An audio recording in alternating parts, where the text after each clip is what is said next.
சரித்திரம் படைத்தது, வரலாறு திரும்பியது, இது எல்லாமே ஒரே ஒரு மனுஷனுக்காகங்க.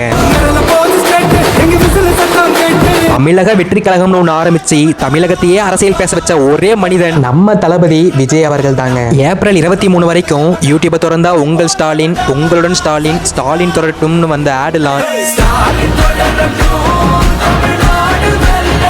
இதுக்கப்புறம் வர வாய்ப்பே கிடையாதுங்க. யூடியூப்ல மட்டும் இல்ல, தமிழ்நாட்டிலயும் வரதுக்கு வாய்ப்பே கிடையாது. ஏன்னா அவங்க ஆட்சி செய்த லட்சணமும் அப்படி, செய்த செயல்களும் அப்படி. ஆனா தமிழ்நாடு மக்கள்லாம் வேற வேற வேற லெவலுங்க. 84% ஆஃப் ஓட்டர்ஸ் ஓட் பண்ணிருக்காங்க தமிழ்நாட்டுல. இதெல்லாம் சரித்திரங்க. First time in Tamil Nadu. எனக்கு தெரிஞ்ச டிவிக்கேவா ஆதரிப்பவர்கள் தான் இந்த வீடியோவை பார்த்துட்டு இருப்பீங்க. நீங்க டிவிக்கு தான் ஓட்டு போட்டீங்களான்னு கமெண்ட்ல சொல்லிட்டு போங்க. அது மட்டும் இல்லாம எத்தனை கமெண்ட்ஸ் டிவிக்கேவுக்காக மட்டுமே வருதுன்னு இந்த வீடியோ மூலமா பார்ப்போம். நீங்க எலெக்ஷன் பூத்துக்கு போயிட்டு விசில் சின்னத்துக்கு நேரா இருக்கிற பட்டன் அமைக்கிருக்கீங்க அப்படின்னா அப்படியே கீழே இருக்கிற சப்ஸ்கிரைப் பட்டன் அமைக்கி டிவிகேவுக்கு சப்போர்ட் பண்ண மாதிரி எனக்கும் சப்போர்ட் பண்ணுவீங்க நம்புறேன்.